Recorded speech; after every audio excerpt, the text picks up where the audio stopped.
Thanks very much for staying with us. Time now for Eye on Africa with me, Georgia Calvin-Smith. Tonight, in an apparent shift in its stance, Ethiopia announces plans to release and pardon jailed political dissidents.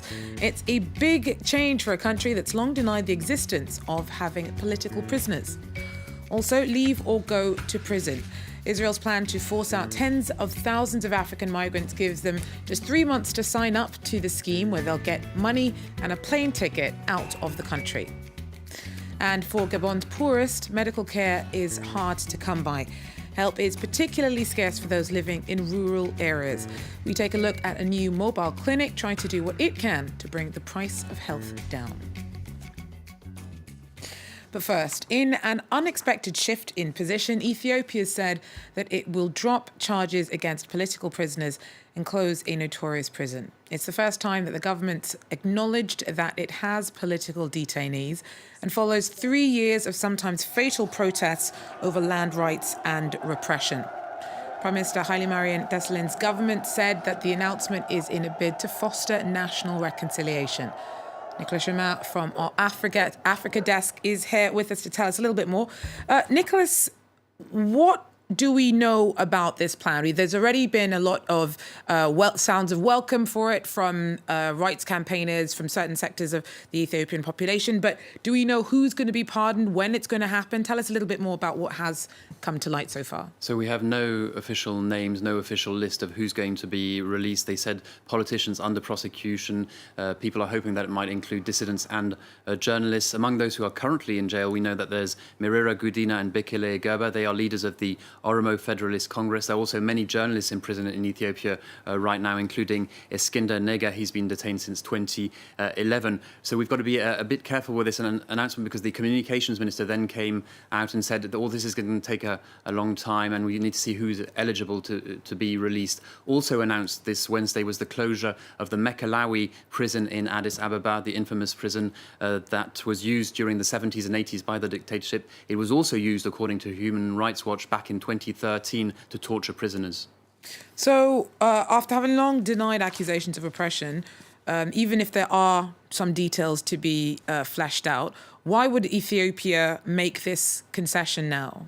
Well, all this, I think it's because of the tensions that have risen in the country since 2015. That's when the Oromos, the largest ethnic group in the country, they said that the government was trying to grab their land around Addis Ababa. There were protests. Then there were also protests by the Amharas, the second largest ethnic group. They said there wasn't enough democracy in the country. For example, in the parliament, you have absolutely no lawmakers from the opposition.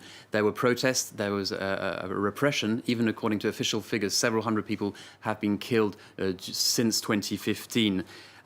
Basically, the Oromos and the Amharas, the focus of their anger is the government, and which is led by a minority ethnic group, the Tigrays. Mm-hmm. They have been dominant in the government since 1991. Why? Because that's the year when they toppled the dictator Mengistu.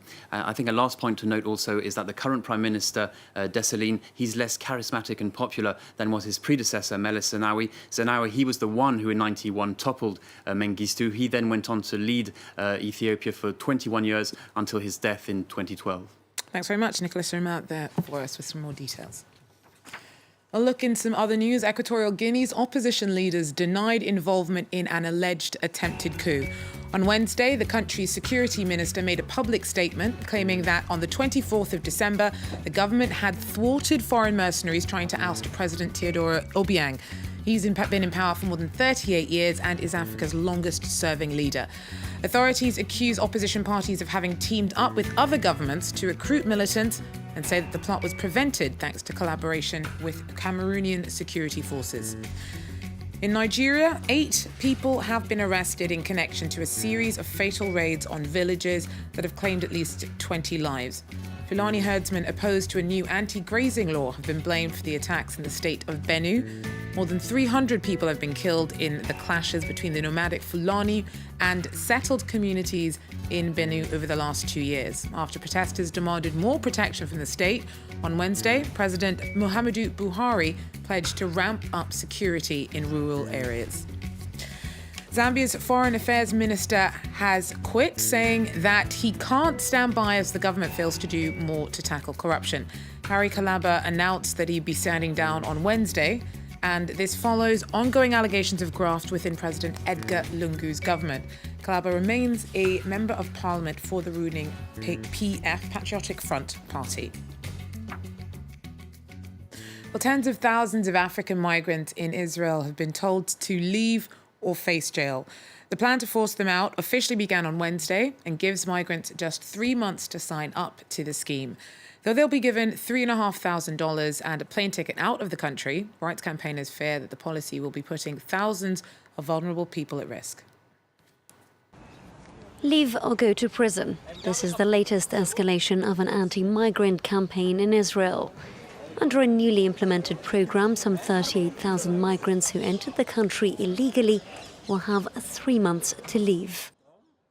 The infiltrators have a simple choice: cooperate with us and leave voluntarily, respectably, humanely and legally, or we will have to use the many other legal tools that are at our disposal.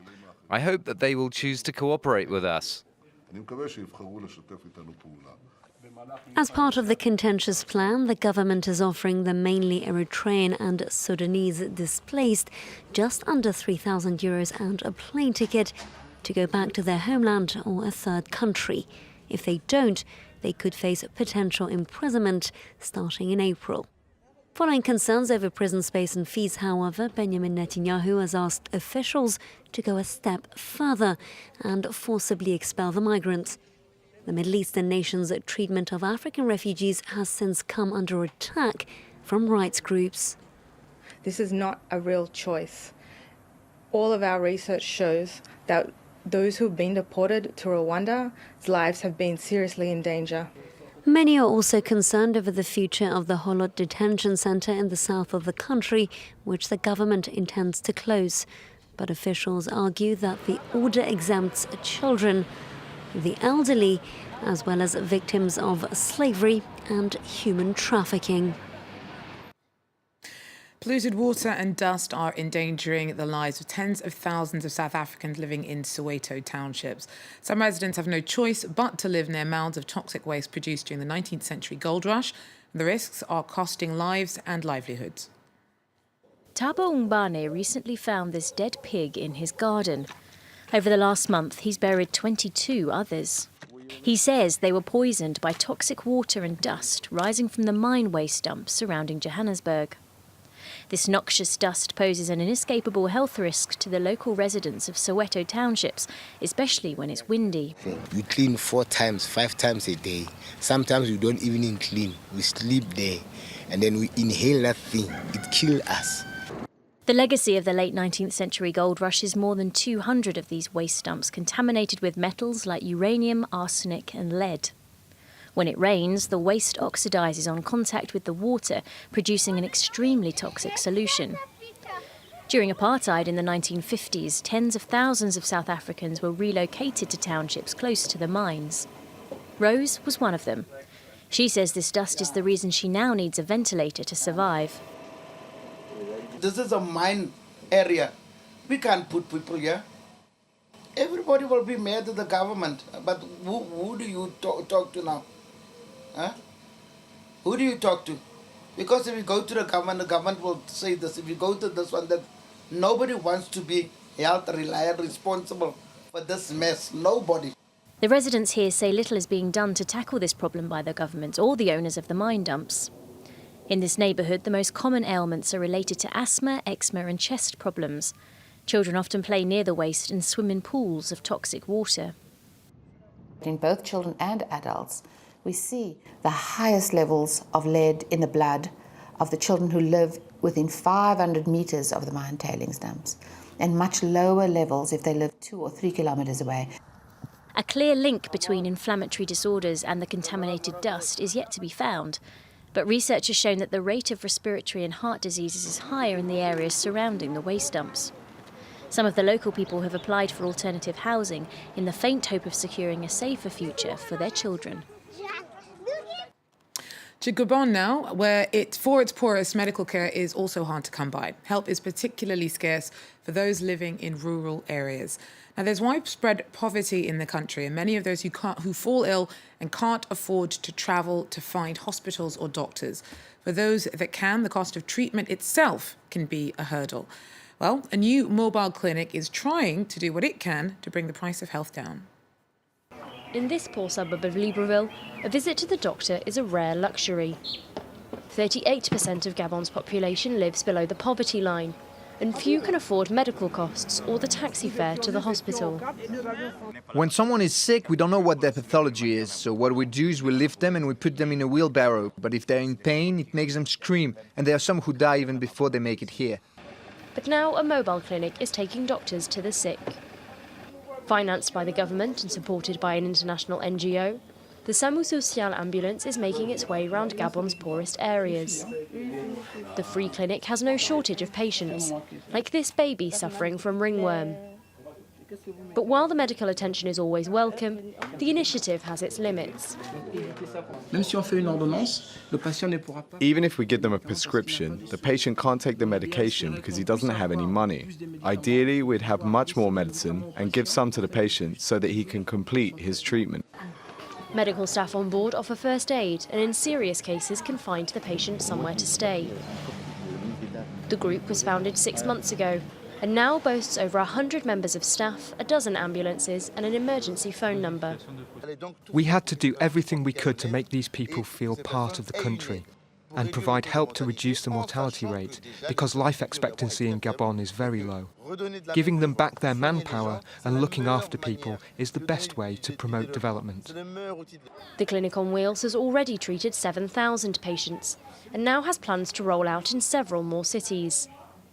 But while the ambulance is a welcome development for Gabon's most isolated, the mobile clinic alone can't cure the country's health woes.